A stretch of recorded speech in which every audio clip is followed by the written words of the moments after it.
2024-এর 15 October জনপ্রশাসন মন্ত্রণালয় কর্তৃক 43তম বিসিএসের গেজেট প্রকাশিত হয়।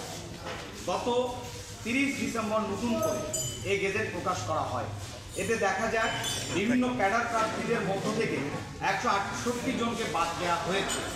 এই 168 জনের মধ্যে 71 জন হিন্দু বা বৌদ্ধ, অর্থাৎ বাদ পড়া মানুষের শতকরা 42.26% সংখ্যালঘু সম্প্রদায়। সেই নিয়োগের সর্বশেষ ধাপ হিসাবে প্রকাশিত গেজেট এরকম আচমকা এতজন প্রার্থীর নাম বাদ দেওয়ায় জনমনে বিভিন্ন আশঙ্কা ও প্রশ্ন দেখা দিয়েছে। এ পরিস্থিতিতে আমরাও গভীর উদ্বিগ্নতা বোধ করছি। বন্ধুগণ, দীর্ঘদিনের আওয়ামী দুঃশাসন পেরিয়ে জুলাই গণঅভ্যুত্থান মানুষ হিসেবে আমাদের অধিকার বুঝে নেওয়ার এক প্রত্যয়ে পরিণত হয়েছে। গণতান্ত্রিক চিন্তা ও কাঠামোকে গড়ে তোলা আহ্বানকে আমাদের সামনে এনেছে। সকলে মিলে বৈষম্যহীন একটি নতুন বাংলাদেশ গড়বার স্বপ্নেই তো এত লড়াই, আত্মবলিদান এবং এক রক্তপাত। ফলে যে নতুন বাংলাদেশ আজ আমরা দাঁড়িয়ে আছি, সেখানে এমন কোনো সিদ্ধান্ত নেওয়া যায় না যা মানুষের মনে নতুন করে বৈষম্যের জন্ম দেয়। জুলাই গণঅভ্যুত্থান দেশের যুব সমাজ একটি বৈষম্যহীন রাষ্ট্রের জন্য জীবন দিয়েছে। তাই একটি বৈষম্যহীন রাষ্ট্র প্রতিষ্ঠার লক্ষ্যে রাষ্ট্রের সর্বস্তরে বৈষম্য নিরসন করা অন্তর্বর্তীকালীন সরকারের কর্তব্য। কিন্তু আমরা গভীর উদ্বিগ্নতার সাথে লক্ষ্য করলাম 43তম বিসিএসে সংশোধিত গেজেটে পূর্বে উত্তীর্ণ অনেককে কোনো সুস্পষ্ট অভিযোগ ও অপরাধের প্রমাণ ব্যতি রেখে বাদ দেওয়া হয়েছে। এ ধরনের ঘটনা প্রমাণ করে সংশোধিত গেজেটে রাষ্ট্রীয় বৈষম্য ও অন্যায় করা হয়েছে, যা জুলাই গণঅভ্যুত্থানের চেতনার পরিপন্থী। এ ধরনের সিদ্ধান্ত কোনো ব্যক্তির ধর্মীয় পরিচয়, রাজনৈতিক বিদ্বেষ বা অন্য কোনো বৈষম্যমূলক অগণতান্ত্রিক সিদ্ধান্তের ভিত্তিতে নেওয়া না হয়। আমরা চাই একজনের প্রকৃত যোগ্যতাকে যেন কোনোভাবেই প্রশ্নবিদ্ধ করা না হয় এবং কারো উপর যেন অবিচার না হয়। জুলাই গণঅভ্যুত্থান যে কোনো প্রকার বৈষম্য এবং অন্যায়ের পরিপন্থী, তা যেন আমরা ভুলে না যাই।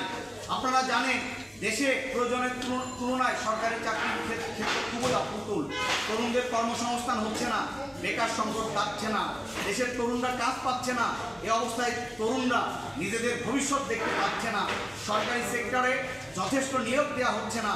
জনপ্রশাসন মন্ত্রণালয়ে অনুমোদিত পদের প্রায় 26% পদ শূন্য, যা সংখ্যায় প্রায় 5 লাখ। এসব শূন্য পদে নিয়োগ দেওয়া হলে বড় অংশের কর্মসংস্থান নিশ্চিত হতো। গণঅভ্যুত্থান পরবর্তী সময়ে অন্তর্বর্তীকালীন সরকার এ সংকট সমাধানে যথার্থ উদ্যোগ গ্রহণ করছে না। একই সাথে এই বিষয়টি লক্ষণীয়, সরকার নতুন করে শূন্যপদ সৃষ্টি করছে না। যতটুকু জব সেক্টর আছে তাও একজন পাবে তা নিশ্চিত নয়। দীর্ঘদিন ধরে প্রচলিত নিয়োগ বাণিজ্য, কোঠা, স্বজন পোষণ, প্রশ্নফাঁস এত কিছু ভেদ করে চাকরি পাওয়া দেশে প্রায় অসম্ভব। জীবনযাত্রার চাপ ভীষণ বেড়েছে, জিনিসপত্রের দাম আকাশ ছোঁয়া, শিক্ষার খরচ বাড়ছে, অভিভাবকের সংকট, ছাত্ররা কাছ থেকে দেখছে। কর্মসংস্থান নিশ্চিত করতে ব্যস্ত রাষ্ট্র ধর্মীয় ও রাজনৈতিক পরিচয়ের ভিত্তিতে জনগণের এক অংশকে অপর অংশের বিরুদ্ধে খেপিয়ে তুলে বেকারত্বের সংকটকে আড়াল করতে চায়। বাংলাদেশ সিভিল সার্ভিস বিসিএস এর নিয়োগ বিজ্ঞপ্তি যুব সমাজের বহুল আকাঙ্ক্ষিত সোনার হরিণ হয়ে শিক্ষার্থীদের কাছে ধরা দেয়, তাও দীর্ঘ সময় ও পরিশ্রমের পথ পাড়ি দিয়ে। অথচ কোনো সুস্পষ্ট অভিযোগ ও অপরাধের প্রমাণ ব্যক্তি রেখে তাদের বাদ দেওয়া হয়েছে। এ ধরনের ঘটনা প্রমাণ করে সংশোধিত গেজেটে রাষ্ট্রীয় বৈষম্য ও অন্যায় করা হয়েছে।